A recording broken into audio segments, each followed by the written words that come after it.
afternoon. The UIC College of Liberal Arts and Sciences investiture for the second endowed chair in natural sciences will begin in less than 5 minutes. So faculty and guests, please take your seats.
So thank you and good afternoon once again. At this time, I present to you the Chancellor of the University of Illinois at Chicago, the Dean of the College of Liberal Arts and Sciences, today's honoree for the LAS Endowed Chair in the Natural Sciences, and the heads of the honorees departments of Chemistry and Physics.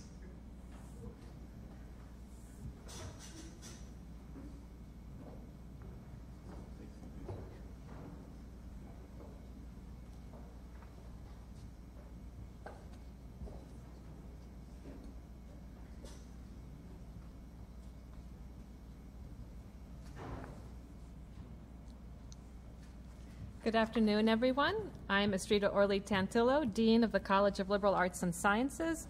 Welcome to this very special event. I would like to begin by extending a welcome to our Chancellor, Michael Amaritas, our honoree this afternoon, Professor Wanxiang Zhu, as well as the department heads of Chemistry and Physics, Professors Wanwan Cho and David Hoffman. I would also like to welcome members of the faculty, staff, and student body, and our esteemed friends of the college and university. I'm also very pleased to welcome Professor Zhu's wife, Ke, to this special occasion. His children, Kenneth and Vivian, are both pursuing their educations out of state and unfortunately could not be here today, but I understand that Vivian is going to be watching on the YouTube station as this goes on. An investiture of an endowed chair is one of the most significant highlights of a faculty member's academic life. Bestowing such a position is a sign of high distinction and endorsement of the individual by the university and a belief in the strong promise of future accomplishments.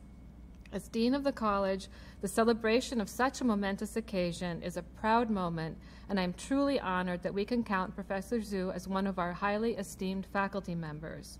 Thank you for joining us this afternoon for this important moment in the college and the university. It is through the drug discovery of a former chemistry faculty member, Professor Arun Ghosh, that the college has 4 new endowed chairs, the second of which we are celebrating today. In the 1990s, Dr. Ghosh and his colleagues synthesized a small molecule that blocks HIV protease activity, thus inhibiting production of viral proteins. Approved by the FDA in 2006 and marketed as Prazista, it is remarkably effective at decreasing the viral load and overcoming treatment resistance. Prazista is a big part of why today being HIV positive is no longer a death sentence. UIC's intellectual property associated with Prozista is to date the most successful royalty-producing patent ever developed by a faculty member at the University of Illinois. Not only is Prozista an important treatment option for patients with drug-resistant HIV, it was also made available to the world's least developed nations at a price far lower than the U.S. commercial price.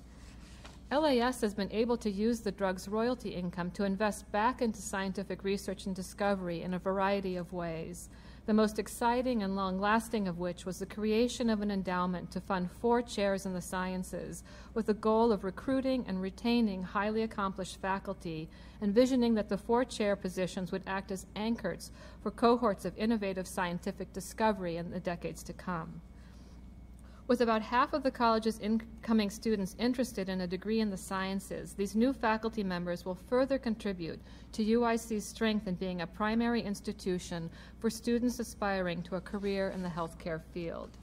In fact, Professor Zhu has already had an impact on the college's research profile and possible future research activities. With his arrival, the College of Liberal Arts and Sciences has acquired a 200 GPU cluster computer that will not only maintain and strengthen his leading position in basic biophysical research, but provides new state-of-the-art computational capabilities that will put UIC within the top universities in the state to have this resource. At this point, I would like to introduce the head of chemistry, Professor Wanhua Cho, who on behalf of both of Professor Zhu's departments, chemistry and physics, will share more about his research accomplishments. This is indeed a unique occasion in that Professor Cho himself is an inaugural LAS endowed chair in the natural sciences. It was my distinct pleasure to officiate Professor Cho's investiture just last February, and it is my pleasure to introduce him again today. Professor Cho, please step to the podium.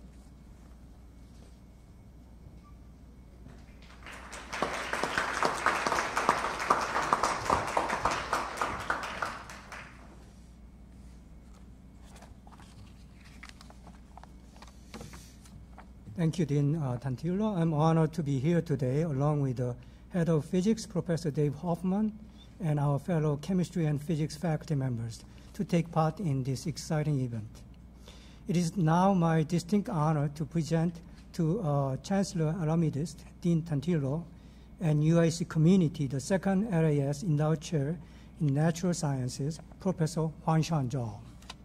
A native of China, Professor Zhao received his undergraduate education in physics at Wuhan University before he went on to earn his PhD in physics from Drexel University. Upon earning his doctorate, he was a visiting fellow in the Laboratory of Chemical Physics at the National Institute of Health before taking a position as an assistant professor at the Hong Kong University of Science and Technology. He returned to the United States to his alma mater, Drexel University, before joining Florida State in 2002. We are excited that after 15 years in Florida, we were able to recruit Professor Zhao to join UIC last year as our LAS Endowed Chair in Natural Sciences with dual appointment in chemistry and physics. Professor Zhou's research explores the basic building blocks of life, the proteins. Protein interaction with the lipids, nucleic acid, and each other are at the heart of every cellular process. Proper interaction makes life tick, but when something goes awry, we end up with disease like Parkinson's, Alzheimer's, cancer, among many others.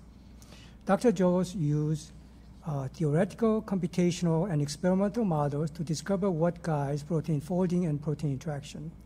His research group was the first to develop a comprehensive automated method to determine protein-protein binding rate constant, and has leveraged this method to understand the mechanism by which disordered protein binds to their targets. Using molecular dynamic simulation, Professor Zhou is mapping out the means by which the allostatic binding, protein binding at the distant site, regulate protein activity. As protein inside the cell do not exist in isolation, but are instead surrounded by other cellular components, any molecular simulation of the protein behavior need to take their environment into account. Professor Zhou's group pioneered a powerful computing approaches that mimic the effect of the crowding on thermodynamic properties of the protein FFT-based modeling for atomistic protein-Crowder interaction, or FMAP. This method was used to calculate the liquid phase equilibrium of a macromolecular solution at less than 1/5 of the computational cost of the current standard approaches. In Professor Zhao's hand, the computational molecular dynamic simulation became a powerful tool to clarify protein state and behavior that are otherwise inaccessible by experimental approaches. Using this technique, his group was able to produce a dynamic model of the proton channel of flu virus and glutamate receptor, which are important for learning and memory. While most of his work has been centered on understanding how life ticks, he also has keen interest in using this information to develop new peptide structures that may be of use in future medical and scientific endeavors. By combining structural chemistry with computational modeling, his group is developing models that can describe peptide self-assembly as is found in amyloid beta protein. If that protein sounds familiar, it is a main component of the amyloid plaque known as a critical marker and possibly one of the causes of Alzheimer's disease. His innovative methodology rests on synergy between theoretical, computational, and experimental science. The novelty of such work has been persistently recognized by his peers as reflected in his publication, grants, and awards. Professor Zhou's work has been published in some of the most prestigious scientific journals, including Science, Nature Communication, and PNAS. He has been continuously funded by NIH's NIH-EMS since 1998, and as a testament to his remarkable productivity and accomplishments since then, he was awarded the Maximizing Investigator Research Award, MIRA, in 2016.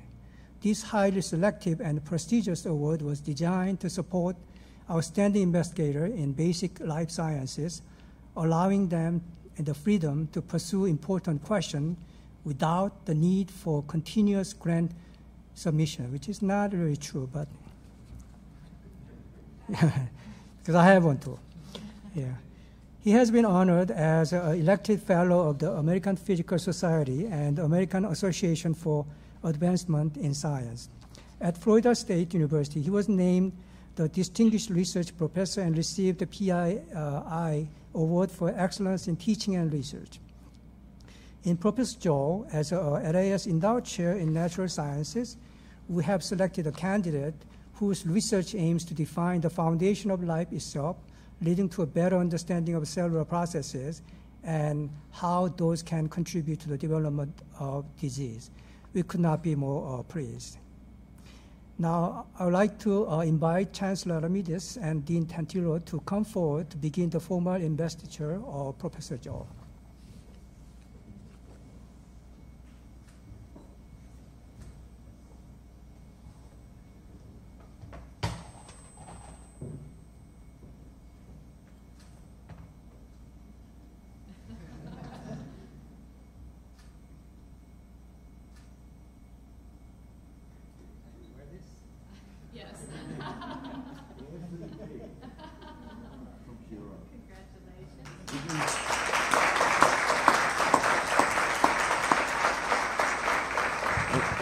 And let me say the magic words to make this official, right?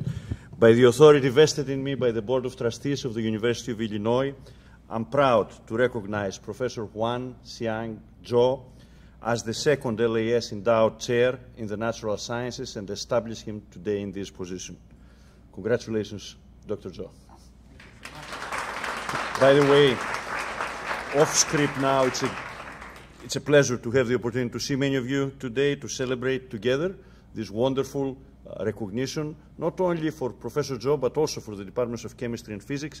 And let me remind the faculty members in these departments that now that you have two endowed chairs, you are expected to be in full academic regalia on a daily basis as you teach, including the wonderful hats that we wear. So good luck to you guys. Congratulations, Dr. Zhou.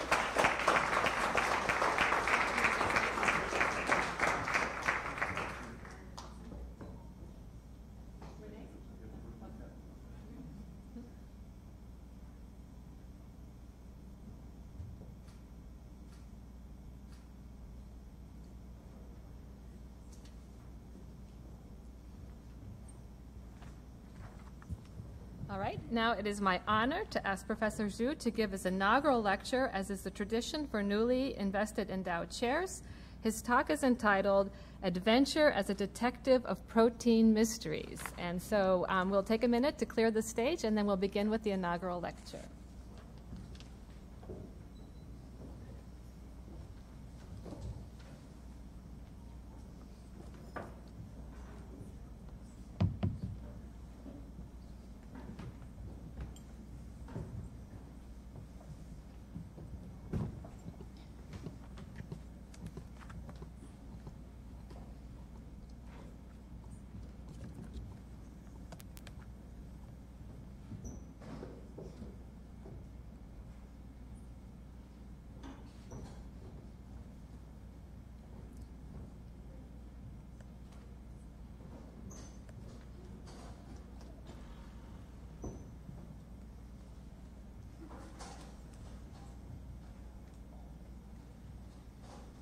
Thank you, Chancellor Honoris. Thank you, Dean Cantilo. Thank you,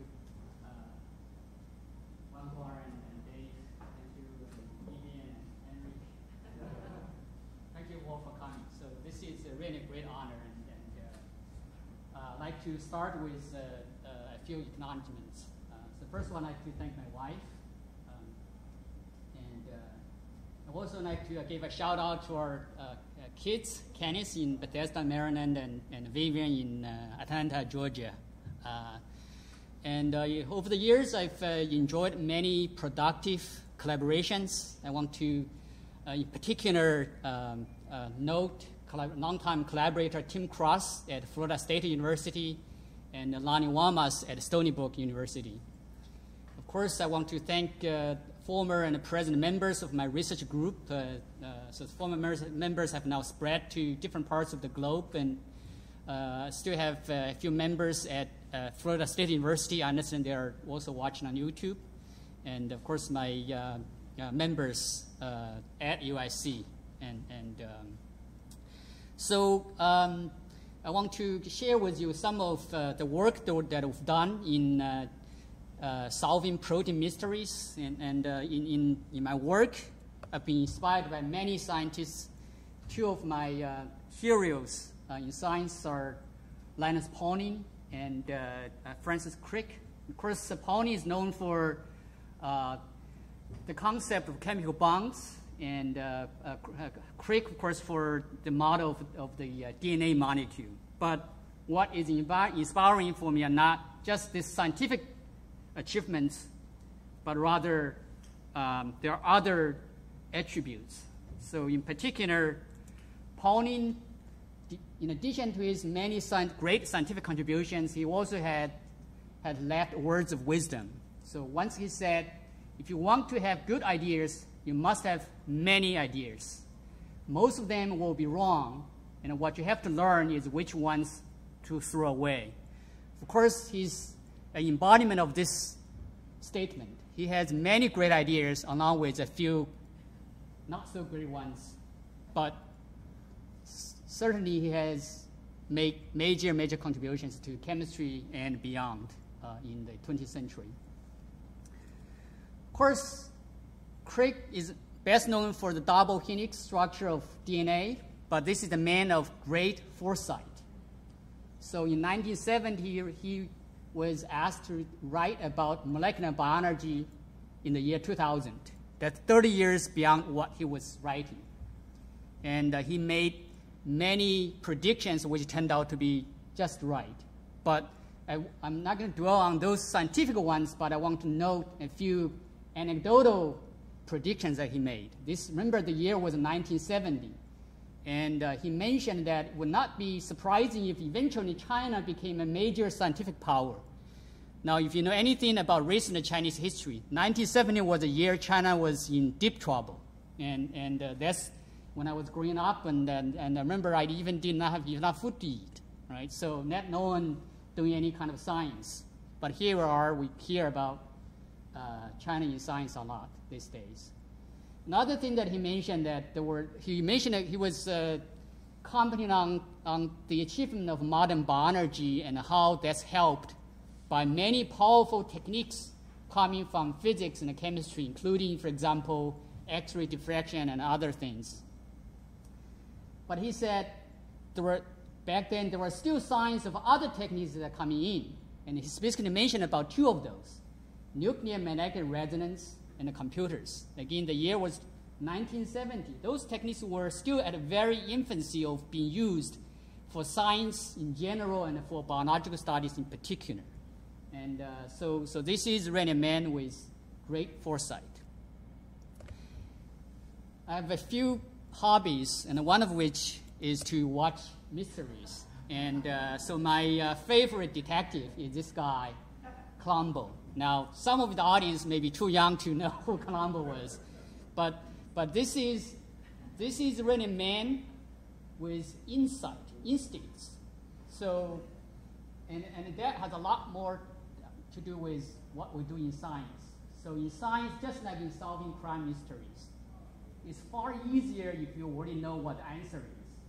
Okay? So that's exactly what he did. He already early on he knew who the murderer was, and all he needed to do was to meticulously find the data, or in his case, all the evidence, right? And so that's what we also try to do in science.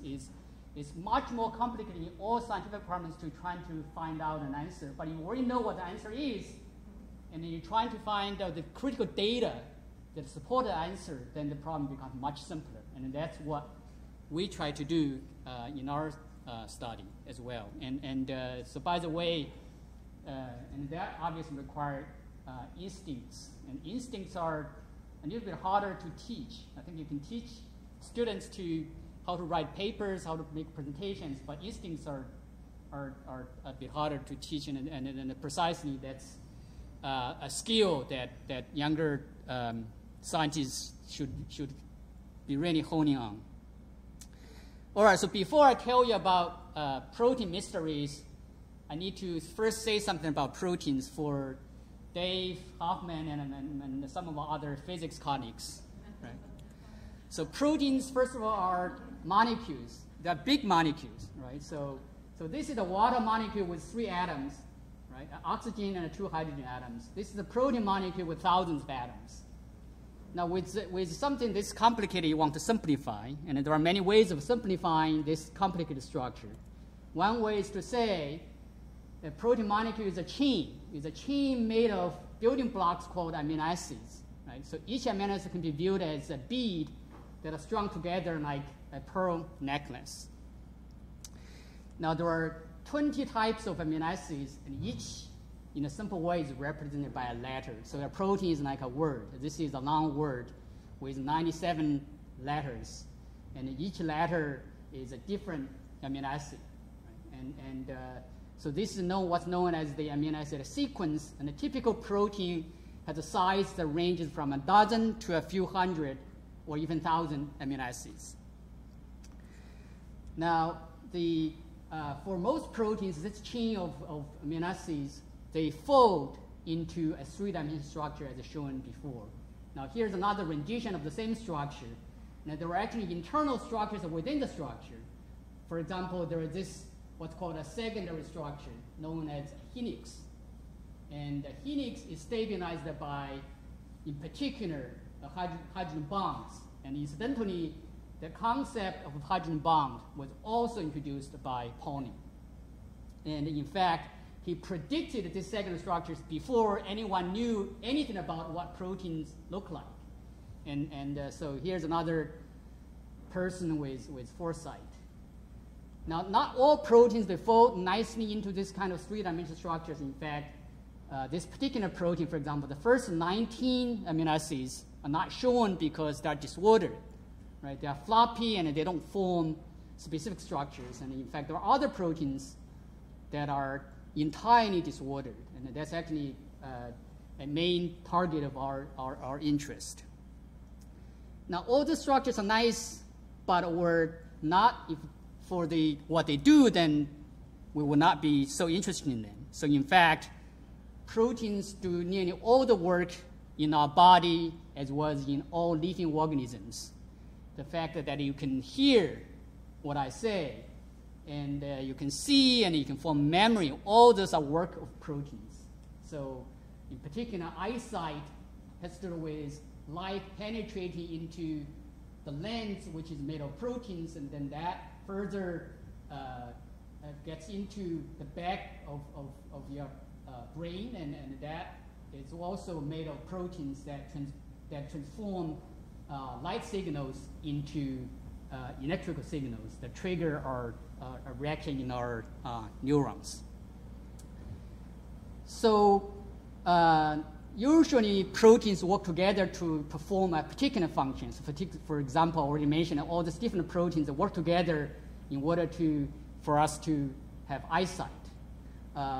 Now, in many cases, these functions, how these functions are performed, remain a mystery. So biologists are often, they give very suggestive names: activators, suppressors, ion channels, as if a name will tell you how they do that work. And so it's up to biophysicists like us to really decipher this mystery and provide a physical understanding of all these processes. My own research group has a wide range of interests in studying these various roles that proteins play. So some proteins reside, so this is an illustration of a cell. This is the cell membrane that contains the cell, and then this is the nucleus where the DNA resides. Now there are proteins that live in the membrane environment. These are known as membrane proteins. For example, I already mentioned about ion channel, which I'll see more later on. There are other proteins that are what's called water soluble. They're in the cytoplasm or inside of the cell. Now, proteins are very social beings, much like humans, right? So they interact. Sometimes they interact very specifically and tightly, much like in the marriage. But other times they form very loose interactions, like in a club. Except here the technical name is called a phase separation. So you form this big drop of proteins with many molecules inside. And I'll say something about how protein droplets form. Occasionally things go wrong, and then they assemble into structures that are bad for the cells. In this case, for example, the beta amyloid that Professor Chow mentioned, they form this amyloids. They go on to break neuron cells and cause Alzheimer's and other diseases. So I'm going to tell two stories about ion channels and one story about phase separation. And to do all of this work, my group is somewhat unusual in that we use three complementary approaches. Typically, a group would have one or two approaches, but in my group, we develop theories. In particular, we use very simple models. We solve very simple models to provide guidance. And we also develop methods using theory that can be implemented by computation. And then the computation, what it does, it allows us to model proteins in a very realistic way. For example, we can model all the atoms in a protein so that we can probe details that are not accessible from experiment. Okay? Experiments can provide very valuable information, but does not provide necessarily all the details. So by these three complementary approaches, then we can gain much deeper and stronger understanding of these various processes. And I'll illustrate the complementarity of the three approaches in the first story I'll tell. So the first story is about how proteins form these droplets. Not only they form droplets in the test tube, but they also form these droplets inside the cells for various biological functions. And then the second story I'll tell has to do with how protons get into a virus. And then the third story I'll tell has to do with a single amino acid that has very important role in maintaining the integrity of our learning ability. All right, so the first story about protein droplets and the clouds. In recent years, in our lab, as well as in many other labs, we observed a very strange phenomenon. So when we dissolve proteins into water, the test tube is very clear, right? But occasionally, for some proteins, if you lower the temperature, the test tube becomes very cloudy, right? And if we look the sample under the microscope, we'll find that there are many droplets that's forming. And in fact, it is these droplets that are of a few micrometers in size are what's causing the cloudiness. So the cloudiness in the test tube is very much like what we see up in the sky. So the reason we see clouds in the sky is because water droplets scatter light. And that's what's causing the cloudiness. The same way, these protein droplets, they scatter light and it gives this cloudy appearance. So what's really going on? Why do we care? Well, we care about this because the same thing happens inside different parts of the cell.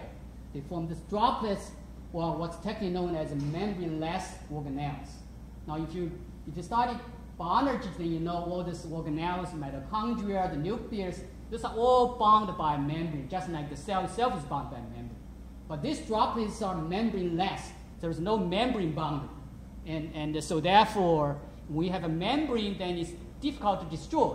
But if we don't have a membrane, though, it's very easy to form and destroy. And this easiness or reversibility is exactly how cells use for regulating various biological functions.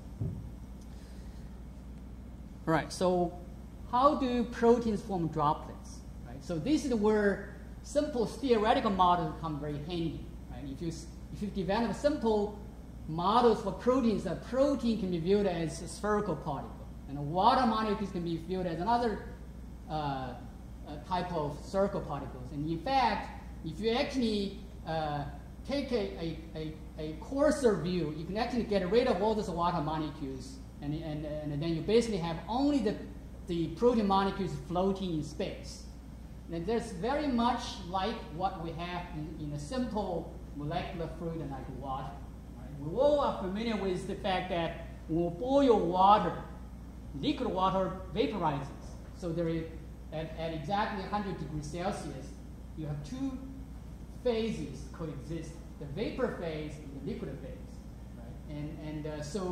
And that's very much physically similar to what's happening when proteins form droplets. Right? What's the simplest difference between the vapor phase and the liquid phase? Simple difference is that the vapor phase or gas phase is much more dilute, where the molecules don't feel each other. Whereas in the liquid phase, you have very strong interactions between the molecules, and in the case of water, in the form of hydrogen bonds. The same thing happens when proteins form droplets. Right? So in the dilute or dissolved phase, you have protein molecules individually floating in water. But in the droplet phase, you have very close interactions between those protein molecules. And just like the liquid phase of water, protein molecules are not fixed in space. Right? So that's why it's a liquid, it's very fluid. And protein droplets does the same thing. Right? It's all very fluid. So there is no fixed configuration of this protein molecule. They change the configuration all the time. And in fact, the molecules can change between the droplet phase and dissolved phase all the time. So this molecule can come out, this one can go in. And they change all the time. And that's another reason that it's so easy for cells to use this kind of process to regulate cellular functions. And in fact, one of the very simple tasks, this membraneless organelles or droplets, is cells use this kind of droplets as a storage place. So when you have something that you don't, just like when we use storage space, right? When we have something that we don't want, we put in a storage place. Right? So the same thing, droplets can be used for storing molecules that temporarily not in need. And so when the need arises, then these droplets dissolve so that to expose the molecules for use. So again, the idea here is that this sort of simple models allow us to connect simple molecular systems to complicated biological systems, and so that we have a very intuitive physical understanding. of course, we don't just stop at this simple theoretical models. We actually, in our work, we actually use computation, these powerful computers to model protein molecules realistically at the atomic level. And so by modeling these molecules and using very powerful methods, we can actually compute the phase separation of these protein molecules and get detailed information about how proteins interact in the droplet phase and how they move in the dissolved phase. And then experimentally sometimes give us surprises. So in this particular case, we have droplets that are visualized under a fluorescence microscope. And what you can see, those dots are protein droplets. So in this case, the droplets are green, meaning that whatever that was tagged gets into the droplet. So this is the case where the tagged molecule gets into droplets. But in the second case, you have droplets that are dark, whereas all the green things are on the outside. So this is the case where the green fluorescent tagged molecules don't get into droplets.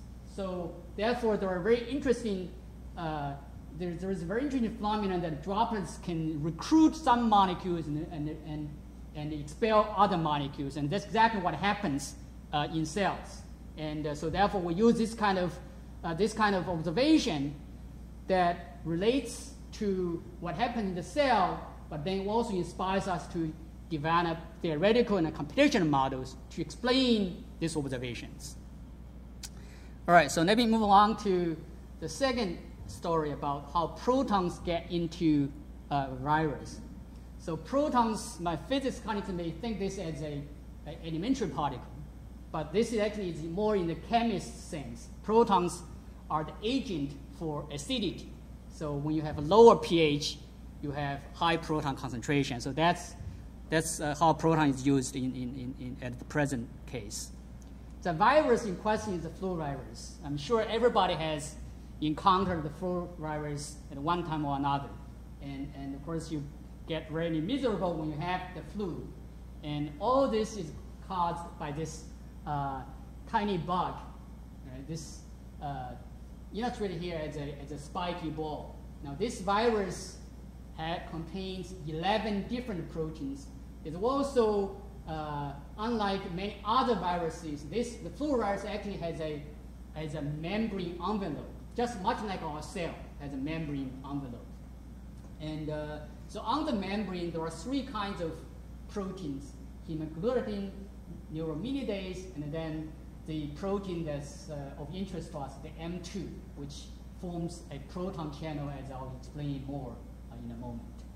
Now, if you notice this H and N, sometimes you might have heard about H1N1. So this is the H and the N. It's named after those two protein molecules. In any event, the flu virus, once it gets into our body, it gets into our cells by a process known as endocytosis. What it is you have a piece of the cell membrane envelopes the virus particle and then pinches off and releases it to the inside of the cell. And so during this process, the inside of this enveloped virus becomes acidic, meaning that protons get inside. And these are due to proteins that would pump proton, just like a pump that pumps water. This pump proton to acidify the interior of this capsid. And what happens then is the acidic condition further activates, remember this word activate, activates this M2 proton channel so that the protons can further go into the core of the virus and acidify the core of the virus, and the acidic condition then breaks up the virus. You may say, great, now this virus particle is broken, therefore it cannot do any damage anymore, but in fact, that's actually exactly where the damage can happen. So what happens is by breaking the virus, the viral genetic material, in this case an RNA, gets spilled into the cell, and then that's picked up by our cellular machinery that goes on to make new proteins, new viral proteins, new viral RNA. This thing get repackaged into new virus particles. And this process can go on and on. So breaking of one virus particle can release many, many viral particles. And this can go on to infect other cells, right? So there are many points along the cycle where it's an opening for drug therapy. So for example, there are antibodies that are against hemagglutinin. There are molecules that are against the neuraminidase. You might have taken a drug called Tamiflu. So Tamiflu acts on neuraminidase.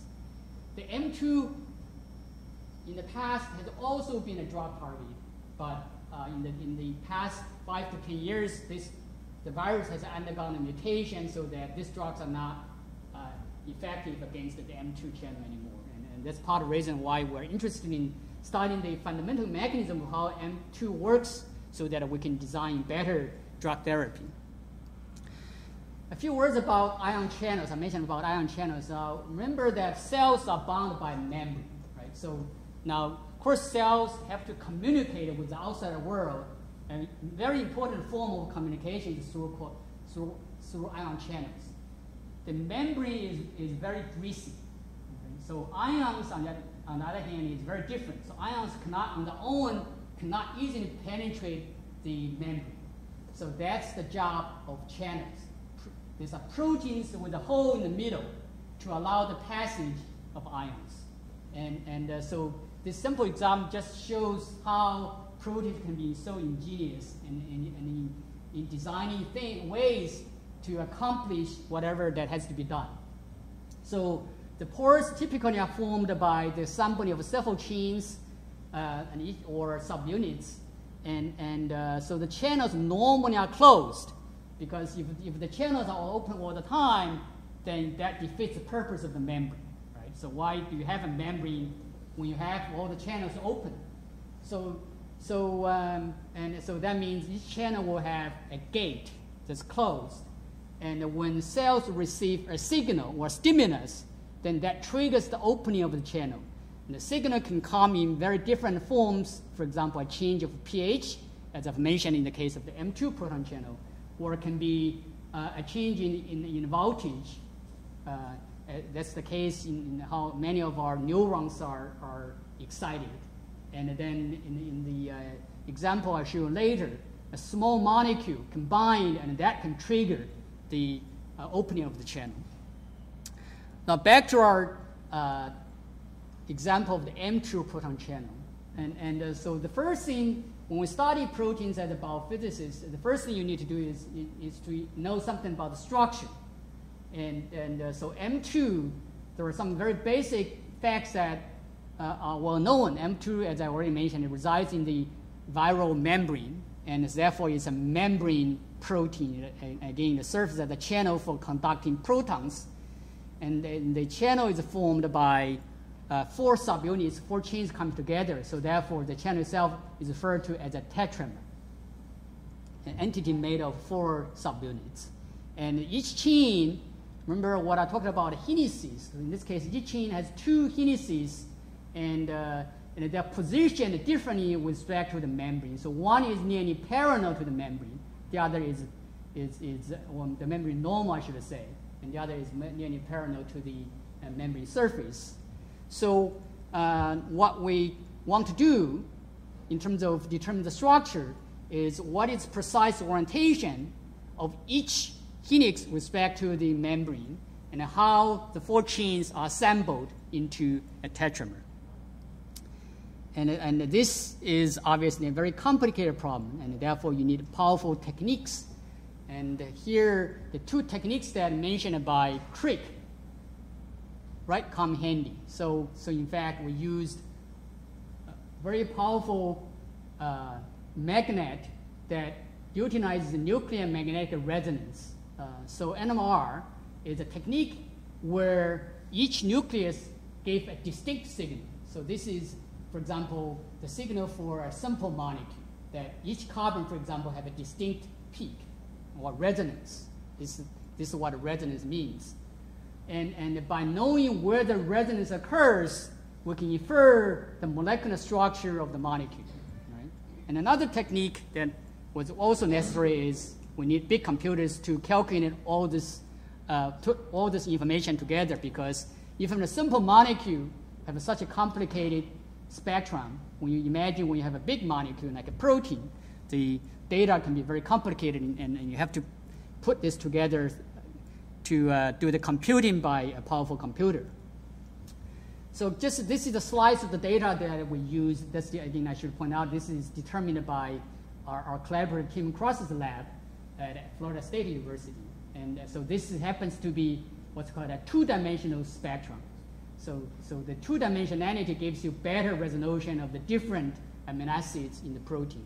And in our computation, we'll also consider the memory environment, which is very important for both the structure and the function of the protein. So this is the structure that by using the very intricate data from NMR and combining it with computation, what the structure that comes out, as I said, this is the membrane protein. It's made of 4 subunits, and here now we know the precise position and orientation of the 2 helices. And the important part of this protein resides right here.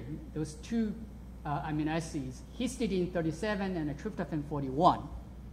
And so as I already mentioned, this channel is activated by low pH, that is under acidic conditions, and it's proton selective. So there are other small ions such as sodium.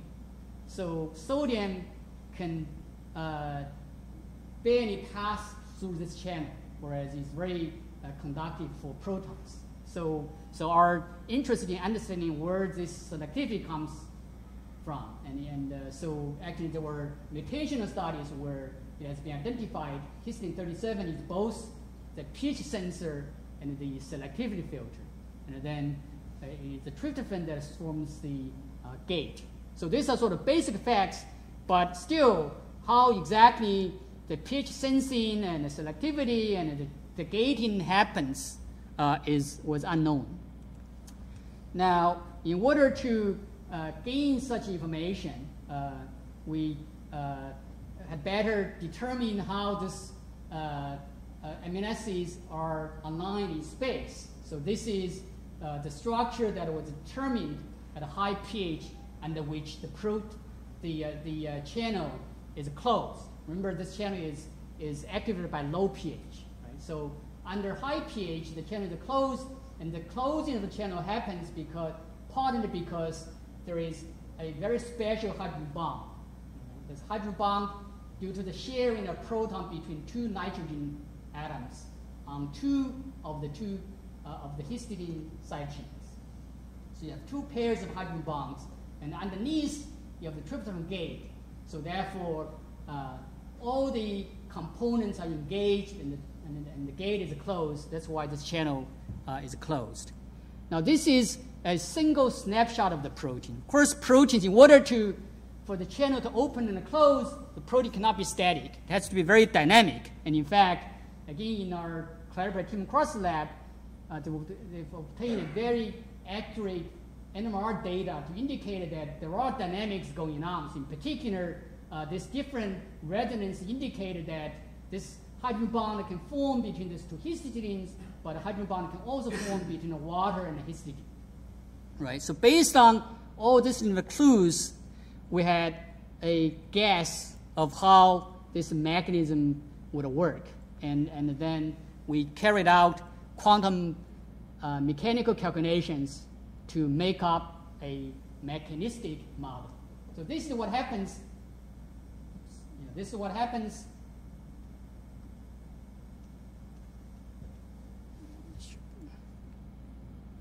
This is what happens at high pH, right? You have the 2 histidines fully engaged through a proton shared between the 2 histidines, and then the tryptophan gate is closed, right? So therefore, there's no chance of proton conductance.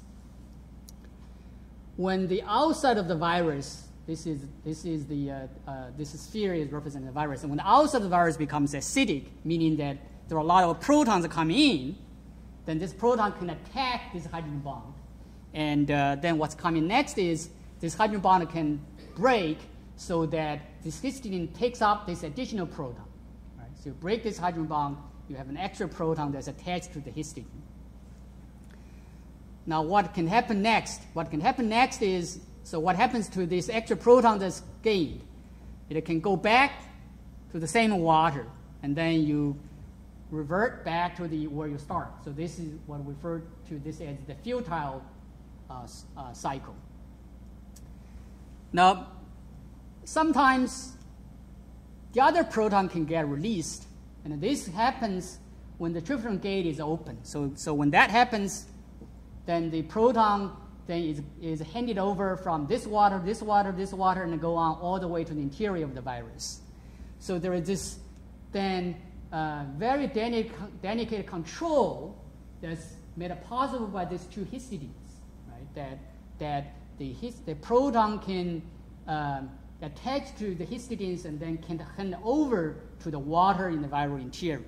And again, this is not based on blind calculation, but rather we had a clue of how this might work. We simply carried out these calculations to verify that this model makes sense.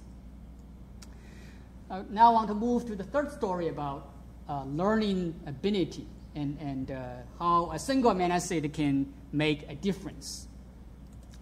Now when we learn things in the form of memories, these are all because our connectivity of neurons change, and that change happens through ion channels called glutamate receptors. Glutamate is amino acid, one of the 20 amino acids. It's also what's called a neurotransmitter.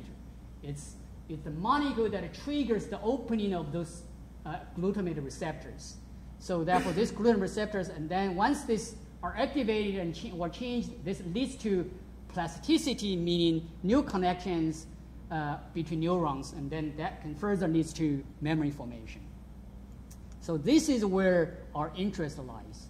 And so we're interested in these channels that are ligand-gated, meaning that these channels are activated by a ligand or a small molecule, in this case, a glutamate.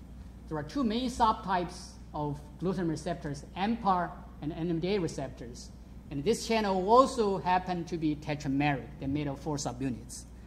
So let's take a look at what this channel looks like, and it's the one snapshot. So this is a crystal structure of a glutamate receptor. It's made of 4 subunits for 4 chains colored differently.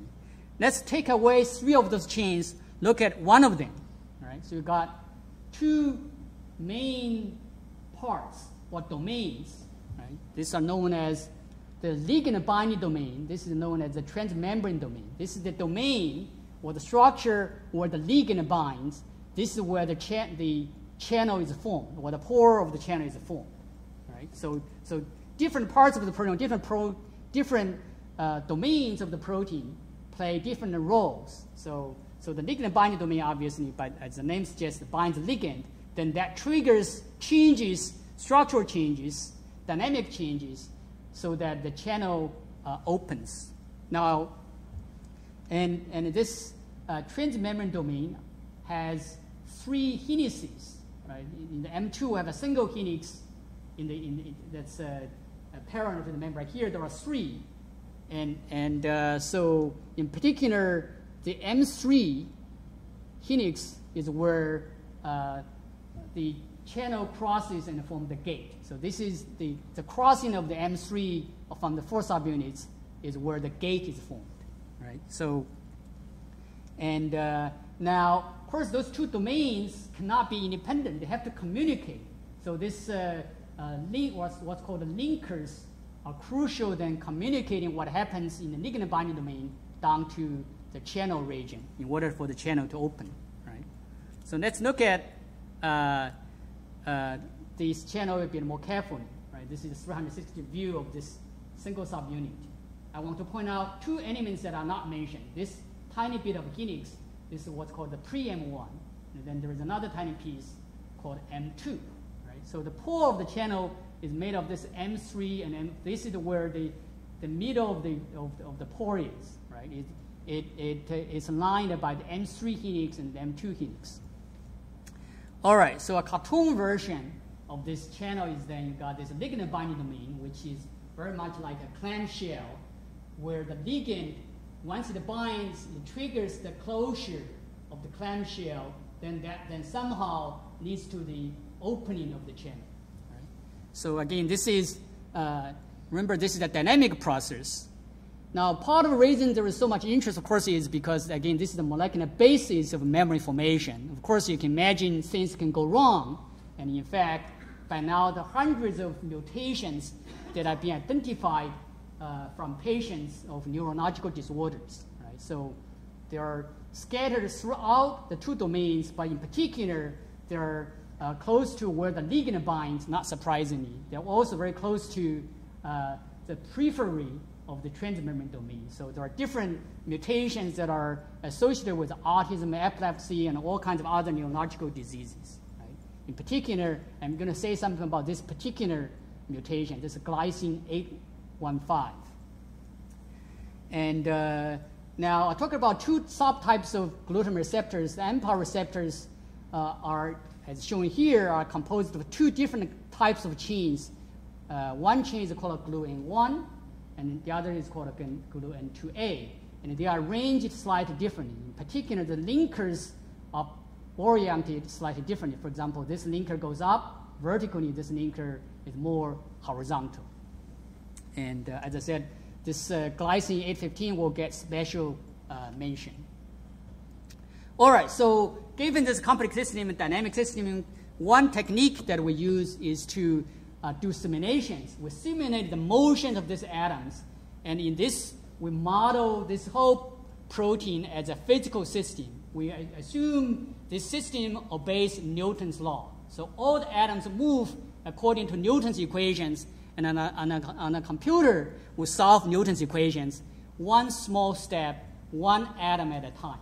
Right? So, and by solving these equations millions and millions of times, small steps, we can put together a short movie like this. Right? You see the wiggling, jiggling of the atoms, and the membrane, and the ligand binding domain, the transmembrane domain. And so Houdini can really decipher what's happening. Now we can play a trick. What we can do is we can filter all these fast motions, focus on the slow motion. Now you can actually see something happening. You see the closure of the clamshell, and that is tethered to the transmembrane domain. So focus on this green linker, right? This is the closure, and the linker, this linker pulls on this M3. Remember, the M3 is where the gate is formed. By pulling the M3 open, you open the channel.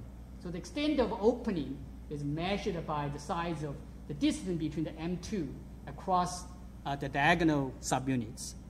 Right? So it's clear that in this mechanistic model, which is very mechanical, by the way, as opposed to very chemical in the case of the M2. So each protein, as you can see, behaves differently. They use all kinds of tricks to do whatever they have to do. In this very highly mechanical model, this linker plays a very crucial role. So in order to validate this model, we said, let's interfere with this linker. So we reasoned that we make this linker longer by inserting amino acids, right? So you make the linker longer, then the coupling between the ligand binding domain, the transmembrane domain will become less efficient, and therefore the channel will become less likely to open. Very simple idea, right? And does it work on the computer? It does, right? So this is what's called the wild type, right? Meaning there is no mutation. The pore opens wide. As soon as we introduce a single amino acid glycine, then the pore opens less. If you introduce 4 glycine, they open even less. In the two subunits, as I mentioned, GluN1, GluN2A, they behave differently. In fact, the effects are stronger for the GluN2A subunits. And the reason actually it's so, it's actually can be easily understood, because based on the orientation of the linkers, right? This linker is horizontal, this is the N2A, this is the N1. When you try to pull open, the maximum force you can exert is by pulling horizontally. Right? This is the N2. This is, here you're pulling vertically. So therefore, the force that transmitted to open is less. And so that's, again, very easy to understand. All right, so this wall on the computer does actually work in reality. So in collaboration with our collaborator Lonnie Walma's lab, so Lonnie's group actually introduced these glycines. So this is what's called a single channel recording, a trace of currents passing through the channel. So you see the top part, the bottom part. The top part is when the channel is closed. So the channel basically is opening, closing all the time. And for this wild type, it's open most of the time. Right? But as soon as you introduce a single glycine, you see the chance of opening becomes much less. If you introduce 4 glycines, the chance is even less. Exactly as what we've seen on the computer. Right? And then for N2A, so here you can actually do statistics and you ask what's the fraction of channel in open state. So the wild type is about 70%. The N1, we introduce a single glycine, it's about 40%. This is about 20%. And when you do the same mutations on the N2A subunits, the effects are even greater. Again, just as we had seen on the computer. Now, I want to come back to this glycine, this glycine 815. This is a hot area for mutations. These are mutations that are identified from patients. Focus on this particular region. So you see this particular glycine has been found in many different patients. Right? So now what happens when you make this mutation and do single channel recording? So this again is a wild type. It's again open most of the time. When you mess up this glycine, changing glycine to another amino acid called arginine, you see right away, you'll see that this channel hardly opens. Right? The same thing for the counterpart in the N2A subunits. Again, you see that the channel becomes much less likely to open. Right? So what's going on? Now, the most interesting mutation is from glycine to alanine. Glycine and alanine are very, very similar. So glycine it changes basically a single hydrogen into a carbon plus 3 hydrogen. That's the only difference. And yet this single difference, as you can see, has significant functional consequences. Right? So what's happening?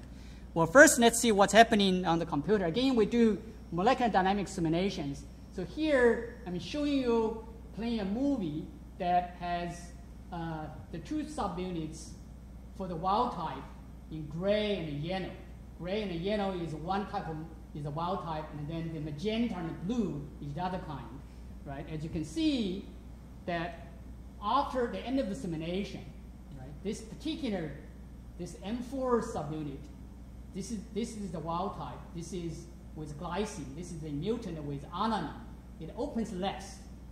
And then that further pushes in this M2 so that the channel becomes not as open as the wild type. And this is all the handiwork of this single change from a glycine to alanine. And so we can see that on the computer, but what really is happening physically. Now this is still something that we're exploring, but a very intriguing theory is that glycine is very special in enabling the special kind of hydrogen bond. Right? This hydrogen bond typically formed between polar atoms, as we've seen earlier, between nitrogens and it's very rare that they involve carbon. Carbon is a non-polar atom. But here, glycine in the membrane environment allows for a special hydrogen bond. A proton is shared between oxygen and the carbon. Now, if you change this hydrogen into a carbon plus 3 hydrogen, then you can't form this special hydrogen bond anymore. So we think this special hydrogen bond that's very unique to glycine has some role in labeling the M4 helix. Basically, it serves has to grab the top of the M4, allow the bottoms to split. If the top becomes loose, then M4 there's no anchor, so therefore you basically floppy around. It cannot open as widely. So we think there's one plausible mechanism why this glycine change can have such a big consequence. So, here's an example where we can combine computer simulations with electrophysiological measurements to probe a very functionally very important question, this disease-related question. And so it's only through this combination that we can get into this level of understanding.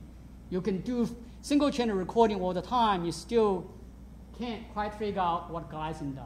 Now, we can do simulation all day, but without validation by electrophysiology, it's all a fiction. So it's by combining these two approaches that we can get much better understanding. So with that, I want to wrap up. I've showed you that we use theory, computation, experiment as complementary approaches to study complex biological problems.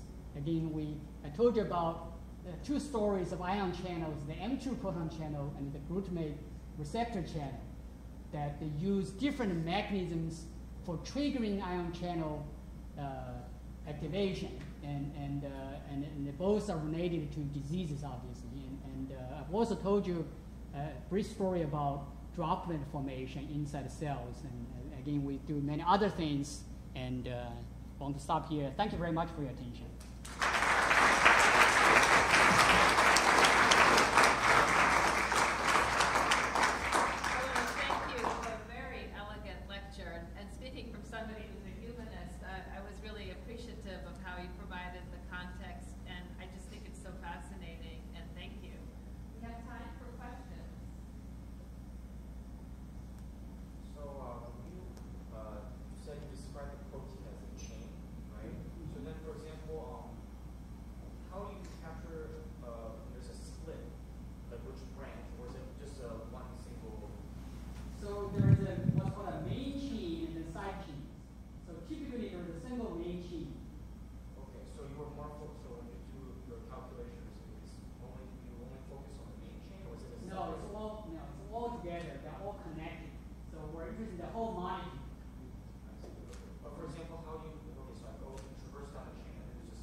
Yeah.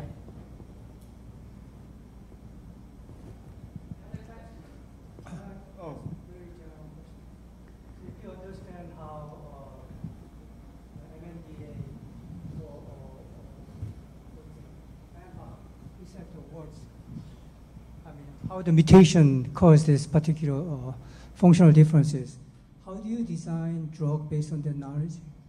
Well, that's actually exactly in an area that we're going into, because in fact our goal is to design different drugs for different mutants, so that this is really the essence of precision medicine, that we actually design drugs for individual mutants. So drug screening is another area that I did not get into. So computationally, we can do what's called a virtual screening, that we basically screen libraries of millions of compounds against specific sites of proteins. And then we, for the virtual hits, we then validate by in vitro experiments. So your precision medicine will allow this mutant channel to open better? Is that how you design? Well, so now not all mutations make channel open less frequently. Some channels some mutations make channel more active. So depending on the phenotype, then we design small molecules to revert the effects. Thank you. I think Dave has 100 questions. One of the things I was interested in is, in your calculations, how important is the surrounding environment in terms of setting them up, just in general? Very, very good question, actually. So the environment is very, very important. It's essential. So, for example, when we model these channels, if we don't have the memory environment, indeed what's going to happen is the channel will fall apart. Proteins are very tuned to their environment. So if you put a membrane protein in water, it's going to fall apart. And conversely, right, if you put a water-soluble protein in the membrane environment, it's going to break apart. So accurately model the environment is very, very important, both on the computer and also, by the way, in doing experiments. In fact, actually, that's one of the points that Tim Cross and I have been advocating, that because of technical limitations, structural determination often have trouble actually mimicking the membrane, because membrane is not an environment good for crystallization. So in order to form crystals, in order to determine structures, typically people use detergents as replacement for membranes, and that replacement can actually distort protein structures. Yeah, your CH hydrogen is sort of interesting with your glycine, but probably it has pretty low energy, and it's not very polar, right? Right, but actually, how could it really? I was really concerned about how it would have the energetics to close a gap. So remember, this is in a membrane environment. So you have a low dielectric environment. So I think that's what's stabilizing, even despite the low polarity. That you have actually, because of the low dielectric environment, so that the strength of hydrogen bond can be much higher than in an aqueous environment. Yeah. So when you change it to alanine, though, you've got a spatial collision problem. Right. So is there a way of comparing the energetics of those two things? Because you're dealing with different beasts, but right. So but in a the way, end, its energy does it. Right. In a way, our simulations is doing that, because when we compare the glycine and alanine mutants and compare the simulations. So that's, I mean, in a way, doing what you're suggesting. So in both your examples with the ion channel and with the receptor, it seemed to come down to the importance of a single amino acid that really played the key role in the function of that protein. So could you speculate? Are there secondary amino acids that are equally or at least partially important? And how do you think you can expand mechanisms beyond a single key amino acid? Well, I think obviously, I think biology is not going to rest or put all its chips in a single amino acid. Right? That's what, I mean, biology, if we know anything about biology, is very clever. It's redundant, but there are cases where, like in the histone residue, in the proton channel case, and this glycine, that they play a very crucial role. Now, there are other redundancies built in, and so remember, we're looking at a single channel, this single molecule, right? So a single molecule can go bad, but there are other mechanisms typically cells have in order to rescue, so it's all context dependent.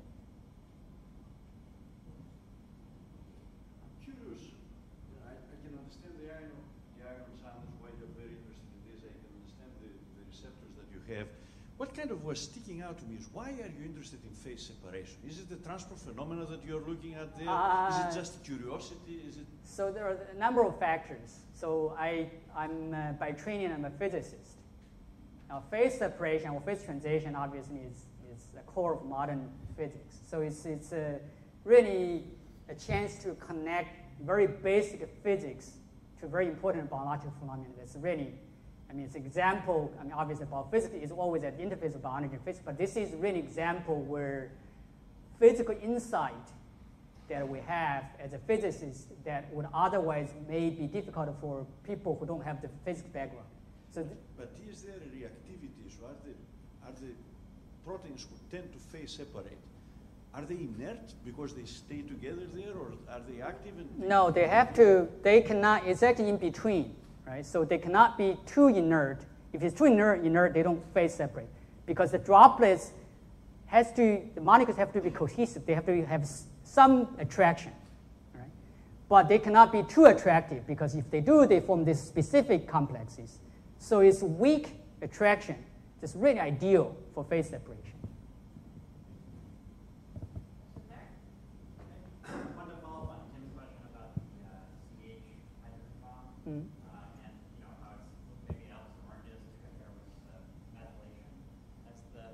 mutations. I was wondering if you've thought about examining the effect of deuteration, where you're not really changing the size, but you might expect there to be a large isotope effect. Right, but so remember the wild type is glycine. So we've actually thought of different ways of designing mutations. And it's very difficult to replace a glycine by something that's isosteric. But computationally, it's probably a little easier, right? But computationally, you're right. But I think really we're interested in testing experimentally. So